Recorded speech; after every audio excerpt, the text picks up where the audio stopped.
सभी विद्यार्थियों को शुभकामनाएं। तो बच्चों, आज हम आपके लिए लेकर आए हैं समांतर श्रेणी की कक्षा। समांतर श्रेणी की कुछ कक्षाएं मैं आपके स्कूल में रेगुलर कक्षा के रूप में ले चुका हूं, तो यहाँ पर मैं शुरू से इसको शुरू कर रहा हूँ ताकि आप सभी बच्चों को समझ आए। ऐसी श्रेणी जिसके सभी पदों का जो अंतर है वो समान रहता है, उसको समांतर श्रेणी कहते हैं। किसी पदों में समान अंतर रहने पर, पदों का अंतर समान रहने पर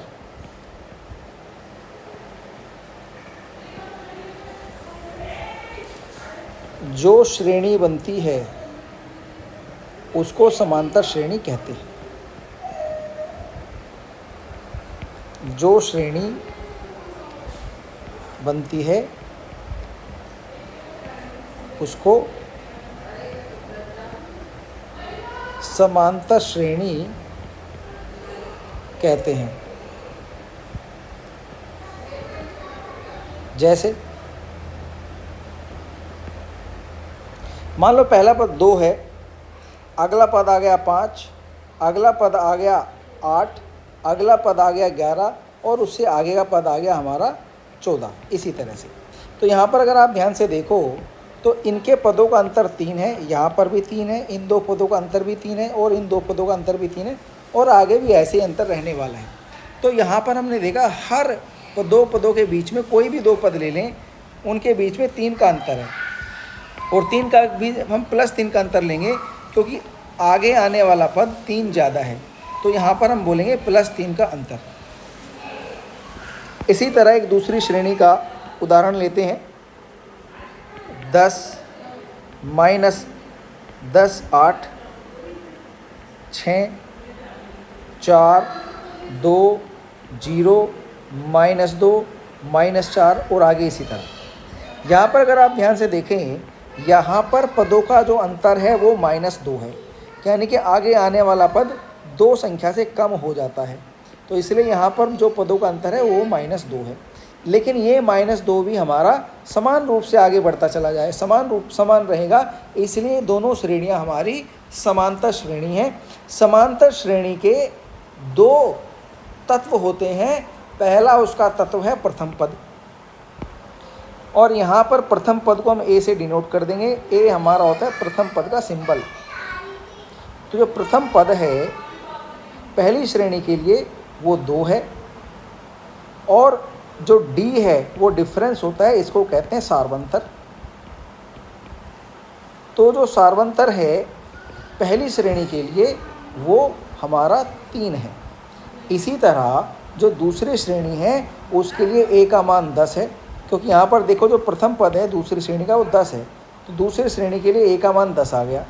और यहाँ पर अगर मैं दूसरी श्रेणी के लिए डी का मान ज्ञात करूँ, सार्वंतर का मान ज्ञात करूँ, डिफरेंस का मान ज्ञात करूँ, तो वो -2 है। तो यहाँ पर देखो दूसरी श्रेणी के लिए सार्वंतर -2 आ जाता है। तो इस तरीके से जो किन्हीं भी 2 पदों का अंतर होता है उसको सार्वंतर कहते हैं, डी से डिनोट करते हैं, और जो प्रथम पद होता है उसको ए से डिनोट करते हैं। हमारे पास 2 तरह की श्रेणियाँ होती हैं। एक श्रेणी अनंत श्रेणी। अनंत श्रेणी वो पद है जिसमें पदों की संख्या असीमित होती है, मतलब अनंत पद होते हैं, पदों की संख्या होती है असीमित। और इसी तरह एक हमारी सीमित श्रेणी होती है, जैसा कि नाम से ही पता चल रहा है पदों की संख्या सीमित होती है। तो यहाँ पर पदों की संख्या क्या है? पदों की संख्या हमारी सीमित है। तो अपनी कक्षा में हम अधिकतर जो है सीमित श्रेणियों के ही बारे में बात करेंगे, जिसमें पदों की संख्या सीमित, पदों की संख्या सीमित रहेगी और आगे उसी के बारे में ज़्यादा बात करेंगे। ठीक है भाई, यहाँ तक जो मैंने लिखा है अगर आप इसको नोट करना चाहें तो वीडियो को पॉज करके, इसको रोक करके आप इसको नोट कर सकते हैं। अब आगे चलते हैं। जैसा कि मैंने आपको दो तत्वों के बारे में बताया कि समांतर श्रेणी के दो तत्व हैं, जिनमें एक हमारा आ जाता है प्रथम पद ए और दूसरा आ जाता है सार्वंतर डी। प्रथम पद ए आ गया और दूसरा आ गया सार्वंतर डी। अब एक उदाहरण से समझेंगे। मान लो किसी श्रेणी का प्रथम पद 3 है और सार्वंतर इसका है 2 या 5 मान लो। तो जो प्रथम पद आएगा A1 से इसको प्रथम पद कह देते हैं या T1 कह देते हैं, ये आ जाता है हमारा 3। जो दूसरा पद आएगा उसमें सार्वंतर को एक बार जोड़ देंगे तो 3 + 5 यानी कि आ जाएगा 8। अब जो तीसरा पद आएगा, अब यहाँ इस पद में जो हमारा दूसरा पद था उसमें ही 5 को जोड़ना पड़ेगा। तो यहाँ पर दूसरा पद था हमारा 3 + 5, जो हमारा 3 + 5 था ये दूसरा पद था। अब तीसरा पद जो है दूसरे पद में 5 को जोड़ कर के आएगा, तो 5 को एक बार फिर से जोड़ देंगे, आ जाएगा 13। इसी तरह जो चौथा पद है उसमें क्या करेंगे, जो हमारा तीसरा पद आया है इसमें सार्वंतर को एक बार और जोड़ देंगे। तो यहाँ पर जो तीसरा पद था उसको इस रूप में लिखते हैं 3 + 5 + 5 के रूप में, और सार्वंत +5 एक बार और जोड़ देते हैं और ये आ जाता है 18। अब यहाँ कर अगर आप ध्यान से देखो, पहले पद में हमारे पास सार्वंतर को नहीं जोड़ा गया है, लेकिन दूसरे पद में सार्वंतर को एक बार जोड़ा गया है, तीसरे पद में सार्वंतर को 2 बार जोड़ा गया है, चौथे पद में सार्वंतर को 3 बार जोड़ा गया है। तो इस तरह से अगर मैं nवां पद ज्ञात करना चाहूँ कि nवां पद अगर मैं ज्ञात करना चाहूँ, तो जो पहला पद है उसमें सार्वंतर को जोड़ेंगे, लेकिन कितनी बार जोड़ेंगे, सार्वंतर को जो n संख्या है उससे एक कम बार जोड़ेंगे। जैसे n संख्या यहाँ पर 2 है तो सार्वंतर 1 बार जोड़ा, n संख्या यहाँ पर 3 है तो सार्वंतर 2 बार जोड़ा, n संख्या यहाँ पर 4 है तो सार्वंतर 3 बार जोड़ा।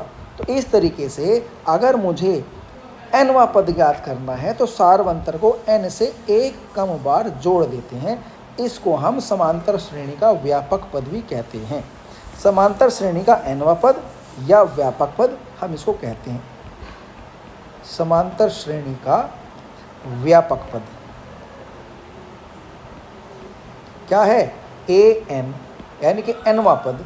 nवां पद क्या होगा, जो प्रथम पद है a उसमें n संख्या से एक कम बार d यानी कि सार्वंतर को जोड़ देते हैं। इस तरह से हमारा समांतर श्रेणी का व्यापक पद आ जाता है।